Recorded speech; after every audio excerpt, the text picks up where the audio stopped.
Welcome to my channel Gyan Knowledge Hub. In this video, we'll discuss the question answers of the chapter I'm watching Grandpa. Make sentences I have already uploaded. So let us start the video. But before that, if you are new on the channel, please subscribe my channel. So the first question is, I was amazed by how much importance he was giving to such a seemingly trivial matter. Now questions based on these lines. Who does he refer to? He refers to the boy's grandfather. यहाँ पे he कौन है? He कौन है यहाँ पे? He है grandfather.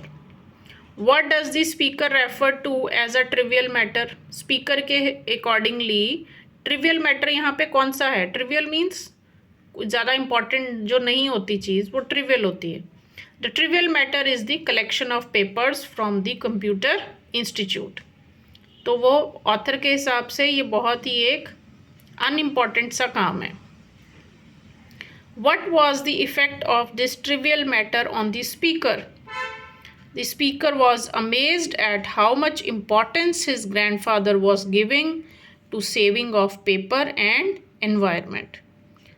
तो उस बच्चे के लिए वो ट्रिवियल मैटर क्यों था?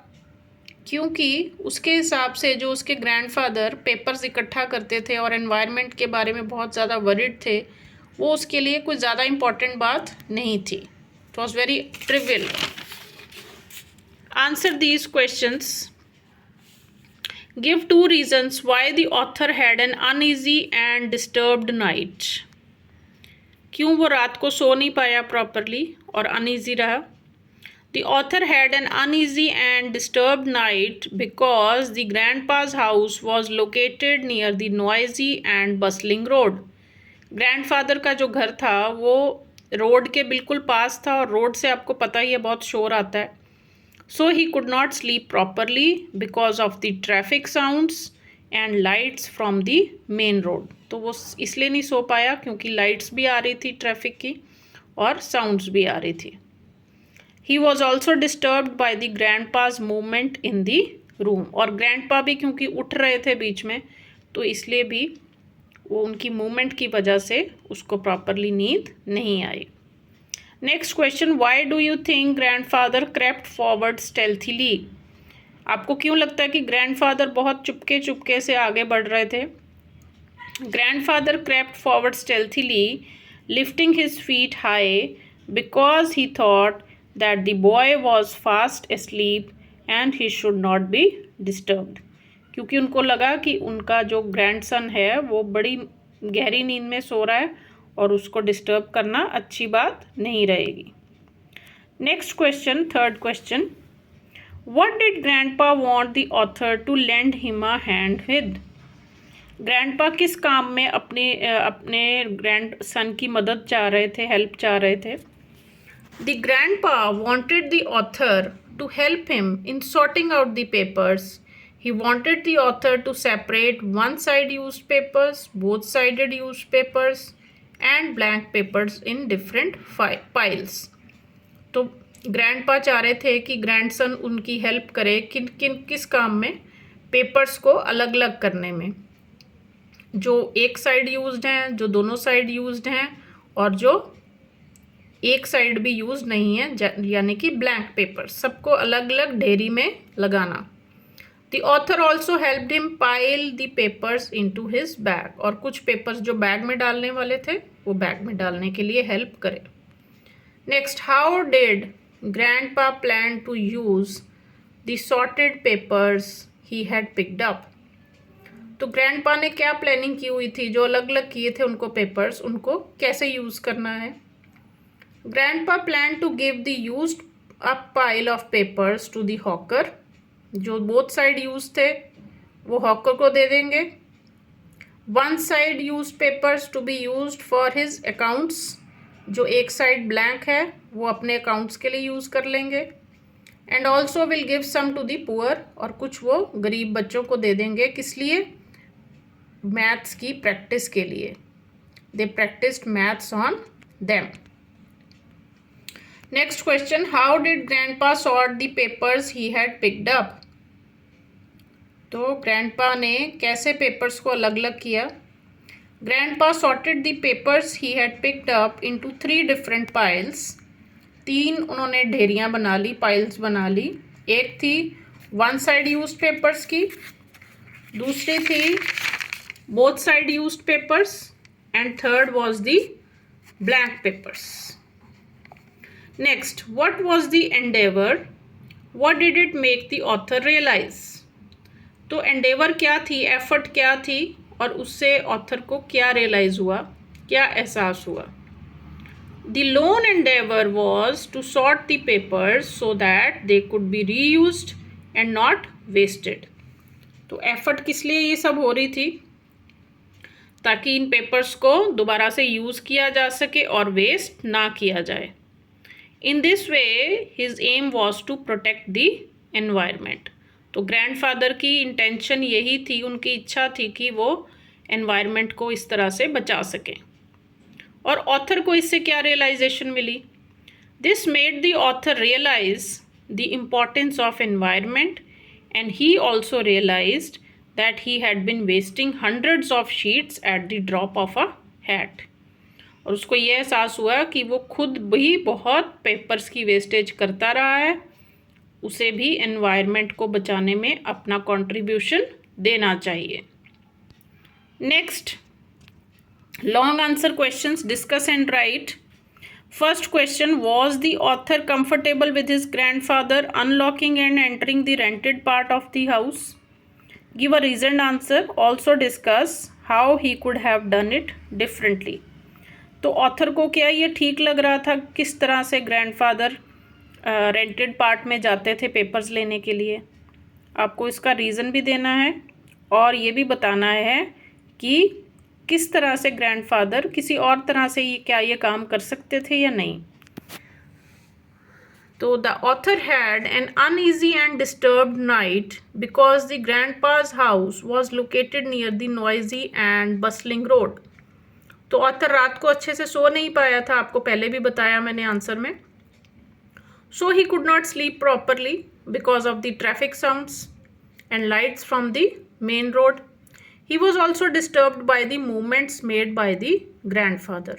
उसके नींद ना आने का कारण एक grandfather की movement भी थी. When he saw his grandfather creeping stealthily to the door, he could not control his giggle. और जब उसने grandfather को चोरी चोरी रूम से बाहर जाते देखा तो वो अपनी हंसी को कंट्रोल नहीं कर पाया.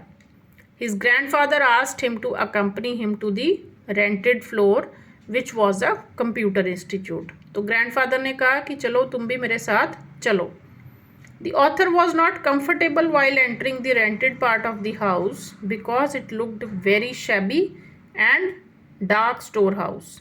तो उसको बिल्कुल अच्छा नहीं लगा वहाँ पे जाना, क्योंकि उसको ये बहुत ही अंधेरा और एक स्टोर हाउस जैसा रूम लगा.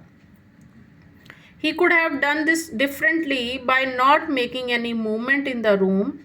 He could have avoided making the weird rustling sound. This way, the author would not have got disturbed and the grandfather could have gone to the rented room all alone. तो grandfather ऐसा कर सकते थे कि वो आवाज़ बिल्कुल भी ना करते, तो वो अकेले जा सकते थे और अपना काम ख़त्म कर सकते थे. Next question, what does the author mean by calling his grandpa's act as a real concrete genuine effort to save the paper and the planet. तो ऑथर ने ये क्यों कहा है कि उसके ग्रैंडफादर का जो एक्ट था वो बिल्कुल रियल था, एक्चुअल था और जेन्युइन एफर्ट था, एंड एटमॉस्फेयर को बचाने के लिए भी और पेपर सेव करने के लिए भी. The grandpa's efforts to save the paper were real, concrete and genuine. The tenants had no respect for paper. Every day they threw away a large number of sheets. The sweeper took them to gave them to the junk dealer. The junk dealer disposed them of carelessly. तो grandfather की efforts क्यों genuine थी, क्योंकि जो tenants थे उनके वो papers को केयरलेसली फेंक देते थे. स्वीपर उठा के ले जाता था और स्वीपर आगे कबाड़ी वाले को दे देता था और कबाड़ी वाला जो है वो आगे उसको डिस्पोज ऑफ केयरलेसली कर देता था. So the grandfather made a concrete plan to save the paper and the planet. इसी वजह से grandfather ने ये सारा plan बनाया. Every morning he would wake up at 3:30 a.m. and enter the cyber cafe. Then he would sort out the papers into 3 different piles. तो सुबह सुबह 3:30 बजे उठ के ग्रैंडफादर पेपर्स को सॉर्ट आउट कर लेते थे, अलग अलग कर लेते थे, 1 side used, both side used और ब्लैंक पेपर्स. और he plan to give the used up pile of papers to the hawker. जो यूज्ड हो जाते थे पेपर दोनों साइड्स वो दे देते थे वो हॉकर को, कबाड़े वाले को. 1 साइड यूज्ड वो खुद यूज़ करते थे और कुछ बच्चों को बांट देते थे. एंड जो ब्लैंक पेपर्स थे वो भी वो रीयूज़ कर लेते थे. दे प्रैक्टिस्ड मैथ्स ऑन देम. जो एनजीओ के बच्चे थे, पुअर बच्चे थे, वो उसके ऊपर प्रैक्टिस करते थे. So this is the answer. Last question, in what ways does reusing and recycling of paper help save the planet.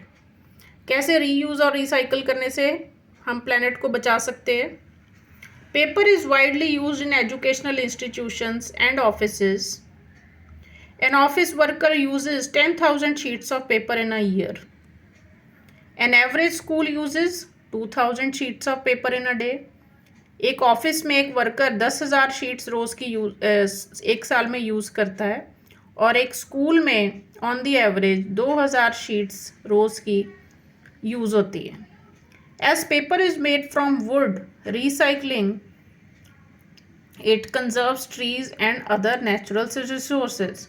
क्योंकि पेपर ट्रीज से बनते हैं, लकड़ी से बनते हैं, तो अगर हम पेपर को बचाएंगे तो हम ट्रीज़ को भी बचा रहे हैं और दूसरे नेचुरल रिसोर्सेज को भी बचा रहे हैं. This way green house gases produced will also be reduced. तो ग्रीन हाउस गैसेज भी इससे कम बनेगी. It makes 17 trees to make 1 ton of paper. 1 ton of paper बनाने के लिए 17 ट्रीज काटने पड़ते हैं. So recycling will help to reduce tree cutting. तो ट्रीज भी उतने ही कम कटेंगे अगर हम पेपर बचाएंगे. It also helps to free the land of huge heaps of trash. तो जो इतना कूड़ा इकट्ठा होता है पेपर का, वो भी हम अवॉइड कर सकते हैं. Recycling of 1 ton of paper saves 7,000 gallons of water and a huge amount of electricity. तो अगर हम 1 टन पेपर बचाते हैं तो 7,000 गैलन ऑफ वाटर भी सेव कर रहे हैं और बहुत सारी इलेक्ट्रिसिटी जो उसको बनाने में लगी. We can recycle paper to turn it into new items such as cardboard, newsprint and office paper. तो हम रिसाइकलिंग करके पेपर में से गत्ता बना सकते हैं, अखबार का कागज़ बना सकते हैं और ऑफिस में भी पेपर्स को यूज़ कर सकते हैं. So everyone should reduce, reuse and recycle. So इसीलिए हम सभी को रिड्यूस, रीयूज़ और रिसाइकल करना चाहिए. So that is all for the lesson. I hope you like the video. तो लाइक और शेयर ज़रूर करें इस वीडियो को.